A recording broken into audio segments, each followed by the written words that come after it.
well done for bearing with us. We're going to make this as interactive as we possibly can. I know there's quite a lot of background noise, but I do want to make sure that you get a chance to answer questions. There's been a lot of talk already this morning about technology, but what I'd like us to do now, we're going to focus still on the subject of technology. We've got a great panel of founders coming up, but we're also going to talk a little bit about how one bridges the gap between the technology and the customer to drive meaningful, relevant services that get adopted and used. So to that end, perhaps we can welcome my panelists. Can we have Mustafa, Ibtissam, Ranjith, please make your way up. Hannes and Fahad, please join us on stage. Thank you very much.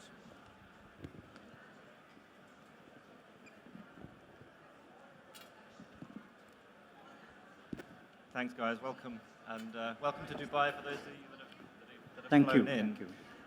Is it what? Good. As I say, we'll come to you for questions partway through the session and then again at the end.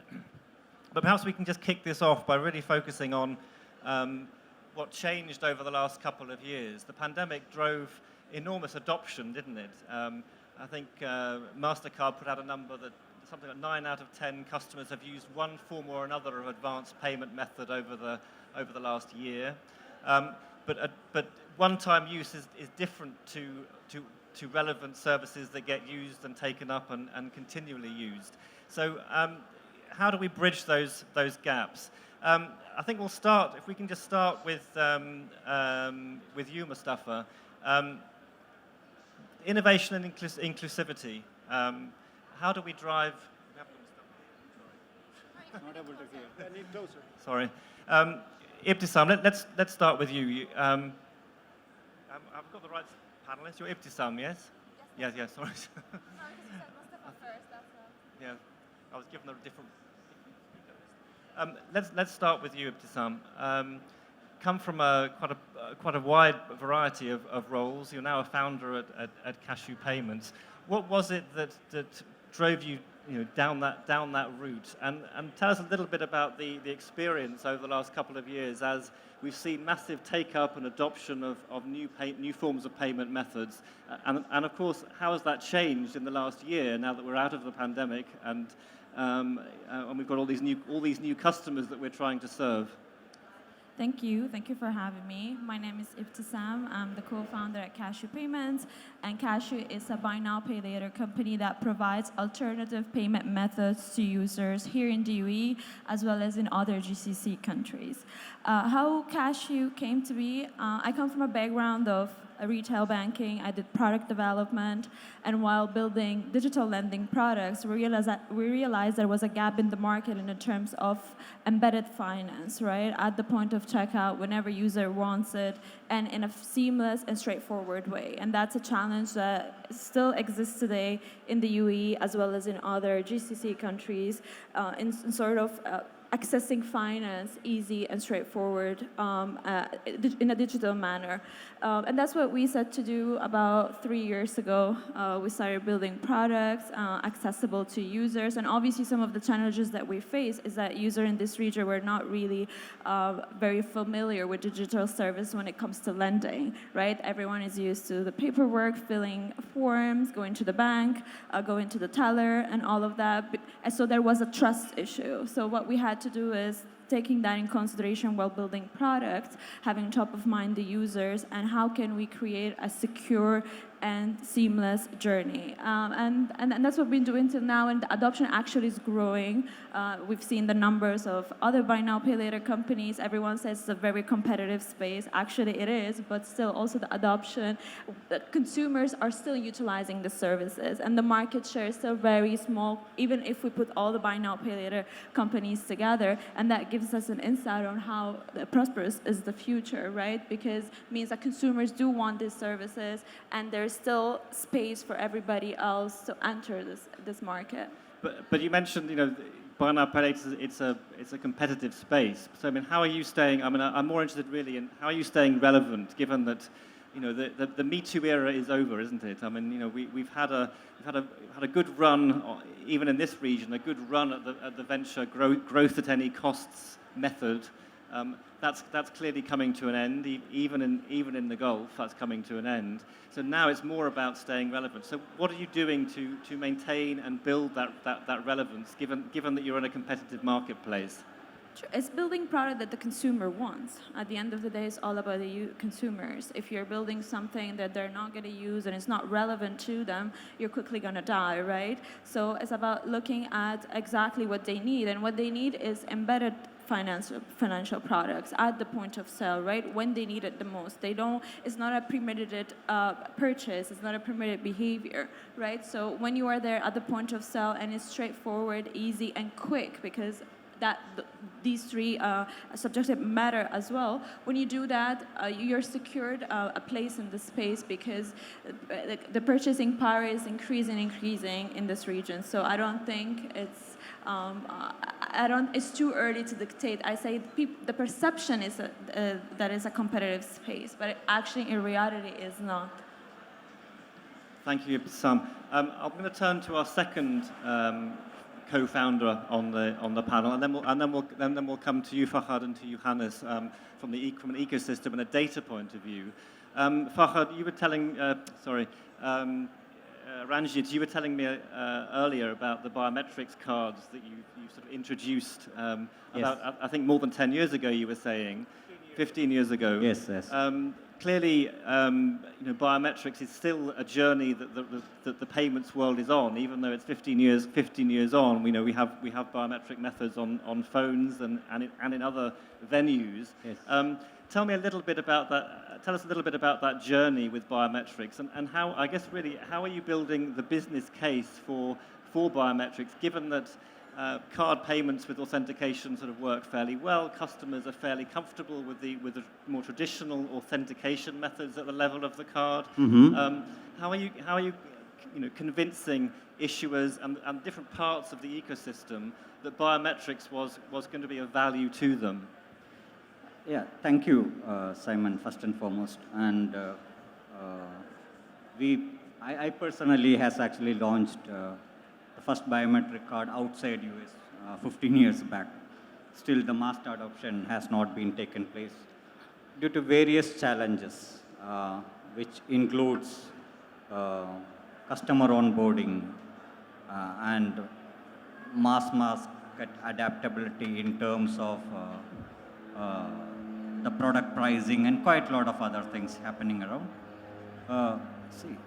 But what I have felt from 2008 to 2023, when it is coming up, the biometrics on one or the other way, especially self-contained biometrics from mobility, from a mobile phone and everything where we have, it has been taken real good shapes where actually people earlier, they were very not confident about sharing biometrics on multiple platforms. The game changer was actually the iPhones, where it actually gave a confidence that the biometrics is actually self-stored and everything. And today we see most of the transactions from Apple Pay, which is happening online, which is everyone feels that it's secure, and any other space wherever there is a biometrics involved. This is great adoption from a fingerprint to face and so on and so forth. And this is going to be, and the beauty here on a very certain sector is because of its the current ecosystem which they have already built in and the confidence level which they had come in.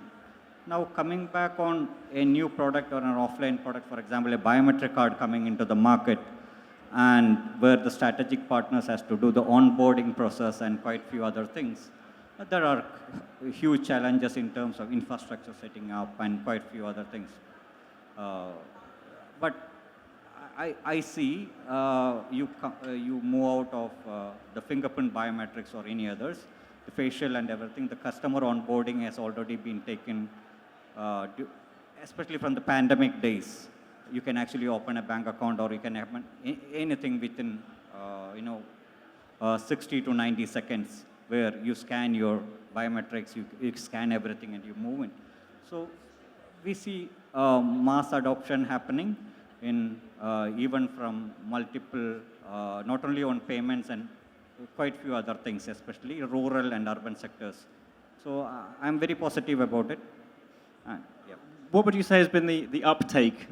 What difference has the last 15 years made? What increase in the amount of biometric cards or transactions authenticated via biometric means are you aware of? What's changed over the last decade? Yeah. See, we take it from a biometric card perspective. Still, the market is still not happening around, or I would say way behind, due to multiple factors.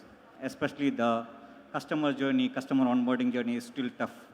To have every customer coming on and having their fingerprints onto the cards and other things. But I really feel from a cards perspective or biometric card perspective, the current tokenization can be something which can be doing good, just like where we do the Apple Pay and Samsung Pay. So if a card can be with a customer, wherein they can come in and do onboarding on the card on an NFC platform, I think it will be a game changer, which I really feel on a mass adoption of biometric cards into the market. But from a mobile, especially from mobile, I say an iPhones and the mobile perspective, the mobile banking perspective, it's huge. It's huge. It has been really very good in terms of customers using it, and I think the security is almost cleared, and it is going to be there when you have another X products which is coming into the market and taking over. So we see a huge number of biometric involvement and positiveness in the fact. Thank you, Ranjith. Fahad, perhaps we'll turn to you. I was going to turn to Hannes, but he's disappeared. So. Oh, is he? Oh, okay. Well, I wouldn't bother with that. Good luck with it, with trying to get them to turn down the noise. Fahad, you're building an ecosystem in Pakistan. Now, Pakistan, many people aren't aware of just quite the size of the country as a whole. It's a big market. From a technology point of view, quite often a market that's sort of viewed more as an outsourcing center than perhaps than an innovation exporter. A market that's viewed as a place to outsource services as opposed to a market that exports innovation. Tell us a little bit about the ecosystem that's building there, and tell us a little bit about the fintech marketplace as it's growing out of Pakistan. Yeah, thank you very much, Simon. So, the Pakistani dynamics. So, in Pakistani dynamics, the digital payments and the fintech has really gained up during the period of pandemic. So I believe that there was at least in all transactions there was an increase of 15 to 20% in the overall transactions, onboarding, and the usage as well. Transaction has really raised, but still we have a big potential in terms of increasing the transactions, increasing the onboarding, because we are just 30% financially inclusive country, and it's a long way to go because we are having a population set of 200 million, and You have to speak into the microphone. Speak into the microphone, because I don't think we can hear you very clearly. Just keep the microphone. Keep the microphone. more closer. Okay, right. So it's a lot of potential to go. So the main thing which I believe is needed in Pakistan to really boost up is the technology inclusion from the AI perspective when it comes to the digital lending, then obviously the blockchain, so that the data can be shared for the cross-promotional verticals within the fintech to work together and launch the products which are cross-promotional within the fintech. For example, insurtech, health tech, payments, and all that. So it's a long way to go, and technology is the thing which will bridge all these gaps. What is needed in Pakistan is to create a fully digital financial ecosystem in Pakistan, and we have to have it fully. We have missing building blocks in between to have a fully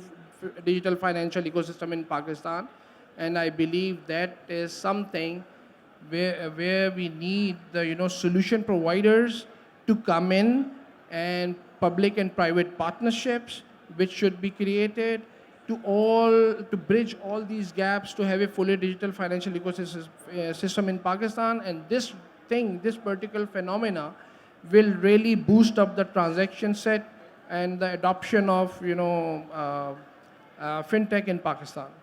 So this is the holistic view of Pakistan fintech space. Thank you very much. We'll come back to the ecosystem question, a little bit later on. I'm interested in those gaps that you were talking about and that are clear from some of the conversations this morning. Hannes, perhaps we can come to you a little bit. We didn't get to talk this before, unfortunately, but how do you view this region? And perhaps give us a sense of the role that the data can play, whether it's synthetic or in general, in trying to bridge those gaps and enabling that more cohesive financial services, digital financial services marketplace. Thank you for that lovely intro, Simon. So what we do at Syndata is we help companies and organizations, in particular in the financial sector, to access data easier. In Europe, we have a lot of regulation in terms of privacy, GDPR, etc. In the region here, it's often easier to access data if you have the right connections and insights. But principally, what we are looking to do is to level the playing field and give better access to all players in the space, while at the same time preserving privacy and data protection. So if I don't know how much time I have, but I'll do a high level. A quick overview would be helpful, I think. Yeah, exactly, for context. So you can briefly say that in the world we have a few different ways of general data regimes. You can do like they do in America, where it's the companies, the corporates that can trade anybody's data. And you as an individual don't have a lot of rights. Or you can have the Chinese version where the government takes all your data. Some other tough countries do that as well. In Europe, we do our best to preserve people's privacy. So the individual still has the right to protect their data. But with synthetic data, we level the playing field. So synthetic data is essentially fake data, but which looks so much like the old data that you can use it just like you use the old data. So that's what we're about. And I don't know if that was a helpful answer to your question, but I think it gives some good context. Definitely, no, it does. Just a quick follow-up. I mean, synthetic data is something that central banks have deploying a lot, haven't they, in terms of their sandbox programs? Are those clients of yours, or do you view them? Do you view that as competition? Potential clients. So if there are any central bankers around, I'll be very happy to meet them. But our technology should be. We aim to democratize access. So we want small and medium enterprises to be able to synthesize data so that they can share it easier and also protect their customers' integrity. So big banks, great, but anyone startup out there are also more than welcome to use this technology, which is freemium on our site. Thank you, Hannes. Perhaps we can just ask the audience if there's if we have any questions at this point. If you do, just raise your hand. Yep. Please give your name and your company. All right. Thank you so much. My name is Ouassif, and I work with Total Energies back in Pakistan. So I recently worked on the development of a fintech product by the name Infini, and it's basically used for digital payment services, specifically in the oil marketing companies. So my question with you is that you were saying that what your product is, it's basically something. Can it be translated as a product that is used, the data which is used as a hypothesis further on for production of any products? So it's basically act as a hypothesis. So I hope I heard correctly because it's very, very noisy in here. But yes, principally what we do is that we look at the real data, but we give just fake data that you can share. In this way, you can accelerate innovation and you can let external people access data instead of the real data. I don't know if that was helpful, otherwise I'll be happy to explain off stage later. Sorry, we have one more question. Did we have? Oh, yep. Okay, I'll come over to you. Oh. Okay. Just say your company name as Hello, well, this please. is Abdurrahman Kamal, working as cybersecurity consultant for digital banks in Saudi Arabia. Okay, I'm just for this synthetic data. Is it means that the patterns of the spending or for the real data will be there? Yes. Okay. I'm sorry, was that a question for me? Sorry, I didn't really The patterns understand. of the data, like the age band, like the habits of spending, all of these data will be represented in synthetic data as if it's real data. Only PII is, or personal identification information is not there. Is my understanding correct? Yes, I get your question, thank you. To clarify, the point of the synthetic data, which could be a database of millions of lines and thousands of columns, is that statistically it replicates the old data with correlations between thousands of variables. So you preserve the statistical value of the original data set. It's just that the individual lines are not real persons. So it means that it can be used for qualified analytics or data augmentation purposes, again, without having any real people in the data set. Great, thank you for the questions. We'll come back to you at the end for the last 5 minutes for a couple more. We're going to stick with the data theme, I think, for this next sort of part of the conversation. Ibtissam, perhaps we can turn to you. You were hearing there from Hannes the value that or the need for better data so that we can test and validate services and new products as you roll them out. Give a little bit of an experience of what it's like at the coalface for you in this region, a startup company, trying to understand how a product might work or how it might be used or interpreted or validated by customers. What is the data challenge for you in this region? Sure. Yeah, there is a big challenge in the region, right, on access to data, because I feel, obviously, as you stated, in various countries and regions, who own the data, who controls the data, I believe in this region as well is partly governmental, and governmental entities and institutions do not really share data with startups or with fintech companies for various reasons. Obviously, it's consumer data, it's private, and so on and so forth. So the way we go about testing our products or features is mainly data that we gather ourselves post-launching a product, right? That's the only way that we could do it, or we can access the dummy data available in the internet, but it's not relevant to this region because it's going to be relevant to other regions, so the patterns and the behavior would not be as accurate as would be for this part of the world. But since then, we've been working with the regulators, because actually we know about buy now, pay later is being regulated currently by various countries in the region. One of them is Saudi Arabia, now is Oman, the UAE as well. So we felt that in the last 6-7 months, they've been more open to having these type of conversations, mainly to protect the end users, right? Because if you're able to build products with the user in mind, with security, with protection, then the end user at the end will be the beneficiary. So we've been working with the governmental entities, but I believe there's still a long way to go. There is still a lot of effort required by both parties. But for example, I'll make an example. One of them is about calculating the user ability to repay, right? To do that, you need to access the credit score, and you need to see the previous patterns and behaviors of repayments of existing loans or credit cards in order for you to be able to predict the likelihood of this consumer defaulting.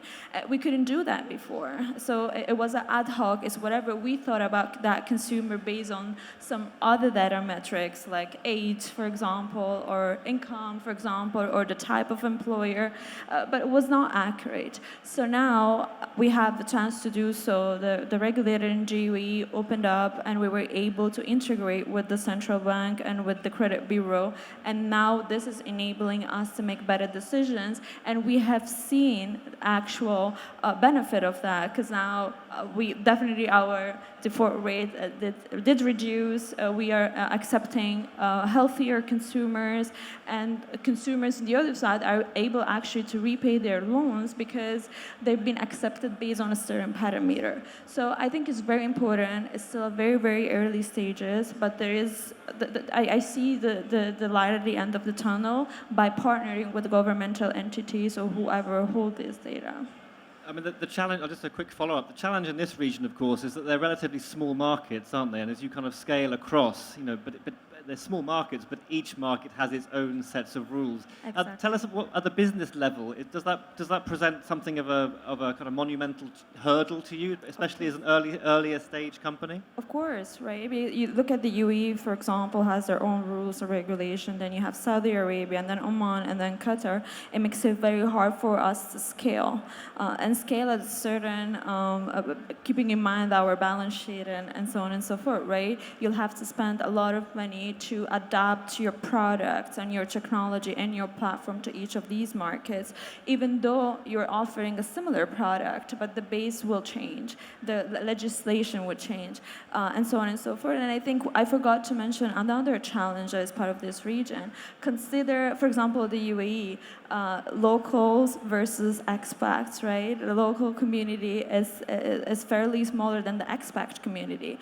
And a lot of the expat move into this region, we don't have data about them from their previous regions or previous countries, right? So it's very hard nowadays to define that consumer, right? Because we don't have much data about the consumer in this part of the world, so it's very challenging. In the UAE, in Saudi Arabia, no, majority are actually locals. The expat community is smaller, so you have a different pattern. So it's very challenging that way, especially for smaller startups like us. But we've seen a lot of support and help by the regulatory bodies because they see that, given that they want the startup community to flourish and to grow. So in the last couple of months, we've seen a lot of support, especially, for example, we work now with the regulator in Oman. I've been going myself meeting with the central bank, and they're very open to hear about our experience here in GAE to make sure that they can support our growth and our expansion in Oman, even though it's a very small market. So we've seen this, and I think it shows a brighter future. Thank you, Ibtissam. Appreciate that. Ranjith, I'll turn to you, and then Fahad will come to you for the staying with the data theme. Okay. You heard there what Ibtissam was saying about the kind of the close interaction with regulators. Biometrics, on the other hand, it's a whole other level of sensitivity, isn't it? I mean, collecting biometric information about individuals Yes. is particularly challenging. What's been your experience of how to get not just issuers but also regulators on board with the comfort of collecting biometric data, and how are you kind of making the case for it, I guess? Simon, can you repeat the last? How are you making the case for biometric payment adoption or biometric authentication? Mm-hmm. What's the business value, I guess, is the question. Okay. I could understand a bit, but I'll answer it. See, as you said, the sensitivity of data, especially it depends on region to region and country to country in terms of in-soil data, and also about distributed data environments, which can be your data, especially biometrics, is actually as good as a passport of yours, which can be done. So lots of countries, you have self-contained data, which has been addressed to some extent. However, the adoption of national ID sectors, where there are always identity being part of the regulatory authority, where they have enough data which has been secured to, and the national ID schemes is actually giving a reasonable support in terms of, and confidence in terms of customer level as well as the customer journey. So, for example, in UAE, you have the Emirates ID, which is where you have a data collection, and we are already doing lots of authentications. So, which is already adapted into the, or merged into the financial or any other sectors. Similar in multiple countries, this has been used. So, the security level, the sensitivity level, the customer confidence level on sharing it, has been, there has been a rapid increase which is there. So I really see is that it just, the gap of insecurity in terms of it is actually taken care to some extent, and as the data is actually the real gold mine in terms of commercialization and everything. So it's all the stakeholders' responsibility to take care of it and add to the each individuals or the customers who are coming on to use it on a better note. That's all from my end, yes. Thank you, Ranjith. Fahad, we'll turn to you. You know, a similar question, really. You know, we talked a lot about interaction with regulators to drive interaction with regulators to get access to data. What do you do? What does the picture look like in Pakistan? How are you making it easier for different participants in the market to get access to the data that they need to be able to innovate?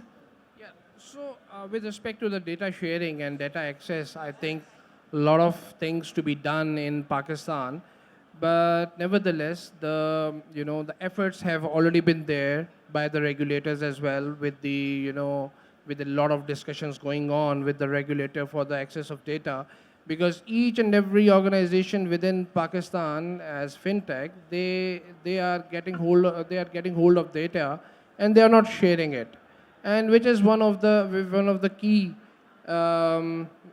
One of the things which is stopping Pakistan to to have a scale. So going forward, the regulator, the Central Bank of Pakistan, they have just started the drive of open banking. They have set up the sandboxing, right, and then the industry engaged in that. They have connected their systems with the sandbox and had done the testing. So I mean, what I'm trying to highlight is that efforts have already been started, but there are two things which needs to be done. One is that we have to increase the pace in Pakistan to set up the regulatory framework with respect to the data sharing, so that companies can share the data with each other and have blockchain is one of the examples. The implementation of blockchain is the one which will be really effective in Pakistan to have a scale in it, right? So, but we still need to focus on public-private partnerships, the partnerships of the regulator along with the industry, to have a scale in this, in the data availability and data sharing with each other. Thank you very much, Fahad. Last few minutes of this session, let's talk a little bit about the innovation opportunity in this region. We heard a lot this morning. For those of you that were in the audience or were listening earlier, we heard a lot of conversation around different technologies. Customers don't really care about technologies, do they? They want access, they want a relevant experience, they want ease, and of course they want low cost, or they certainly want relevance. Hannes, I think you're involved in not just in the synthetic data business, but I gather a bit of a venture investor as well. Where do you see opportunities now in the payment space, post-pandemic, post-2022, with a sort of the market pullback that we've seen over the last year? Hello. Okay, I'm on. So my personal fascination is that it's based on a big dislike for these old plastic cards. So I have been working on multiple projects aiming to get rid of the plastic cards, because anyway, this technology, which is 50, 60 years old, we can do much better things. I have a little ring on my finger, which I can use instead of a bank card now, which is a company from Sweden that we do. I've also worked with a number of different chip implants. I have a bunch of implants in my body that can sometimes be used for payment applications. So I'm also very fond of wearables. Here I have also a smart wearable that has a bunch of sensors and functions, and we could add a payment in it. What I principally see is that we can make any kind of biometric identification, fingerprint, face, but also tokens that you carry on your body for payment applications. And I think it's fascinating because we unlock that the consumer can choose the solution themselves.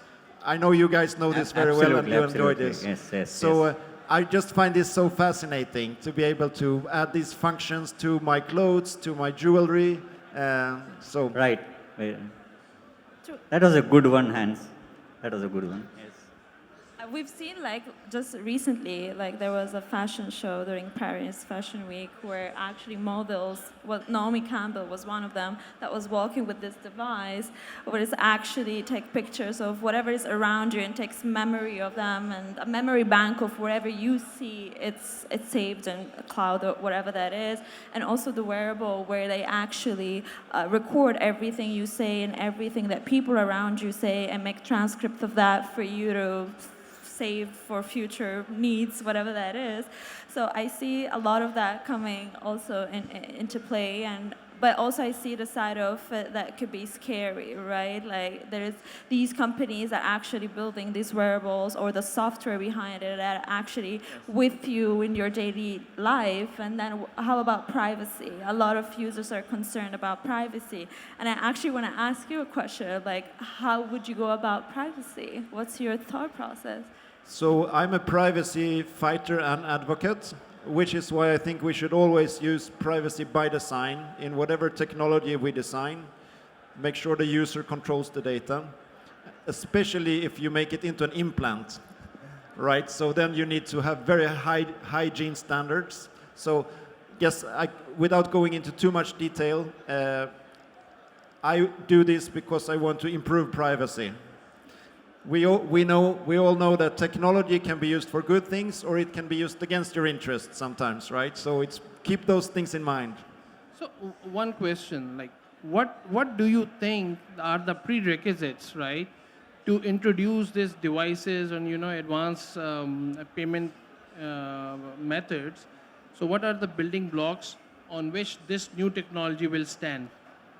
No, we still use exactly the same software and payment systems, touch terminals, etc. The only difference is that you put a ring around your finger or a chip in your hand instead. So the entire backend, the entire terminal system, it needs no change. Ibtissam, perhaps we can just turn to you a little bit on that. I mean, you're as head of product, you're hearing these sort of different, the actual artifact, whether it's a ring, a card, doesn't necessarily matter so much, does it? But what does matter is moving at the pace of the customer. So what are the metrics that you look for to determine, where should be the next stage or next step on your product development cycle? Sure. So usually there is a step on the product development cycle whenever you want to launch a product or a feature is to actually have the conversation with the users, whoever are your clients. If you're B2B, then they're corporation or businesses. B2C, they're the end users. So we do a bunch of surveys sometime. We send it to our customers. How can we improve? How can we do better? What do you think about this product? So on and so forth. And you'll be surprised about the answers. It can give you a lot of insights about what the consumer needs. But also sometimes the consumer doesn't know what they need. You'll have to build and launch the product and get them to use it and then receive feedback. So I feel like there isn't a way. It's either one or the other. I think both of them are part of the product life cycle, product development life cycle. And I would say in terms when it comes to wearables or anything else, sometimes a lot of companies are ahead of their time. If you look at, for example, the Oculus from Facebook, right? They received a lot of backlash. I don't think it's not a useful device or not a useful software. I think it is. I just think it's too early for that. Users are not ready, all right? We're still with the iPhone, and we see the biometric there. Like Apple Pay is used by everybody. It's the most favorite payment method by all users. Why? Because it was developed already in an existing product that everyone was familiar with, an existing device, an existing hardware, right? So I think we should go step by step. I feel like a lot of companies are ahead of their time. Ranjith, I guess the same to you really. I mean, you're working with biometrics. Do you feel that the market is sort of moved massively ahead in the sense of being in the markets that you're in? Has it moved ahead in the sense of being ready with the privacy, the considerations, the readiness for customers? Thanks, Simon. I understood about the biometrics part. Just before getting in, I wanted to align with Hans, especially when he mentioned about wearables. As a ModaPay, ModaPay is all about wearables. It's about fashion accessories being incorporated with technologies, and one of them is actually payments. It can be much more than payments with identity, digital identity, quite a lot of other things, which lots of technology has been in. And that's how we have launched. Now, when I went into the market, understanding the new concepts of wearables, but what I have understood is in 2016, in Rio Olympics, that's where the first wearable, one of the first wearables were actually commercially launched by under the Visa scheme. You see from 2016 to 2023, you still don't see a mass adoption of wearables. What we have understood is it is about a technology or a product which is going, which seems nice, but are they reaching into the customers? Is customers passionate about using it, or they wanted to do is? We literally struggled in the market coming up with the first payment ring in the region. But what we could really understand is we have merged, or we have addressed the fashion along with this, and we have really found lots of fashion-oriented, or that's actually a sellable product for quite a lot of them. And they want to use this part of the pricing where you get a reasonable priced product if it is there in the market with various sizes, shapes, and everything.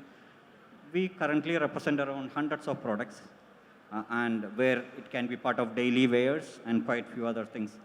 So I think the new products, and also coming back today, when we have the tokenization where the Master Visa and all other schemes are getting enabled with Apple Pay and Samsung Pay or in any X space, there is a real space and mass adoption of wearables or so-called fashion tech, which we are. And also where we target in person, ModaPay is actually, we are the first company in the world to launch for zillennials. So you see the 30% of world population is zillennials, which is a bridge between Gen Z and the millennials.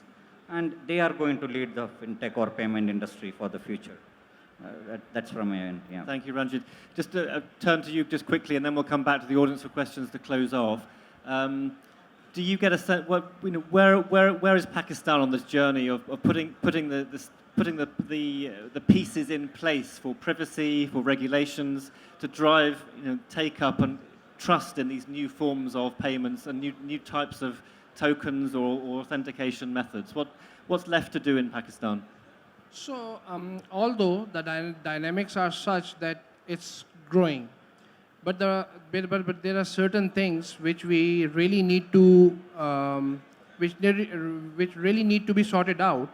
Number one is the financial inclusion that has to be increased.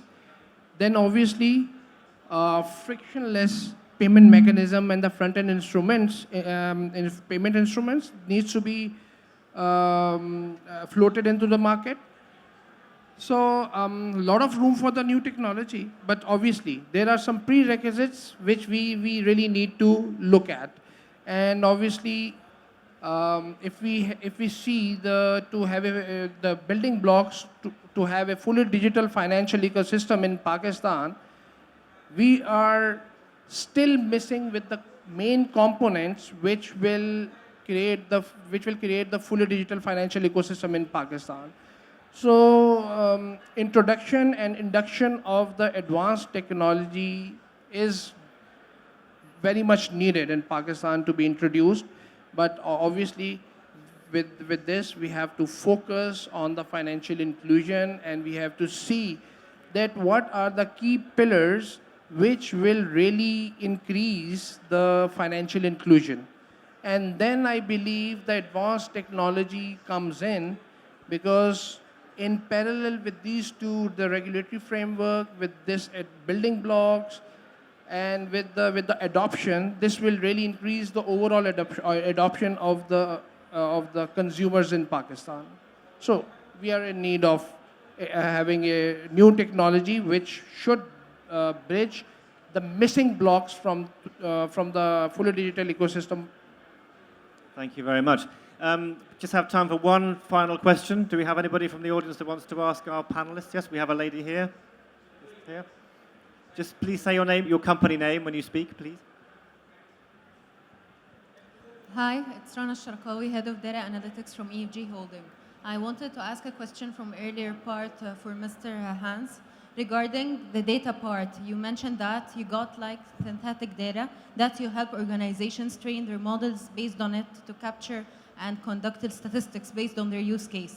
I was asking, is this only related to the consumer finance, or you have different sectors for trading, for example, and something like that? No, the principle of synthetic data generation can be applied to many industries. We do a lot of work in healthcare of patient data sets, for example. So, but there are many obvious applications in consumer finance. But, you know, principally any organization struggling with data management or which is data-driven would benefit from having a synthetic data component. Thank you, Hannes. Very good. Well, please give a warm thanks to our panel. As you can see, you know, there's a lot of technology out there, but it's not really just about the technology. It's identifying where the frictions are. It's the regulation that's needed to give customers confidence to transact in new ways. And of course, then it's also about the data and the innovation, you know, the data that can enable that innovation to take root and to grow. We are closing it there, and I'm going to ask Faisal to join us for the next session, talking about property technology and the role of tech in real estate financing. Thank you very much.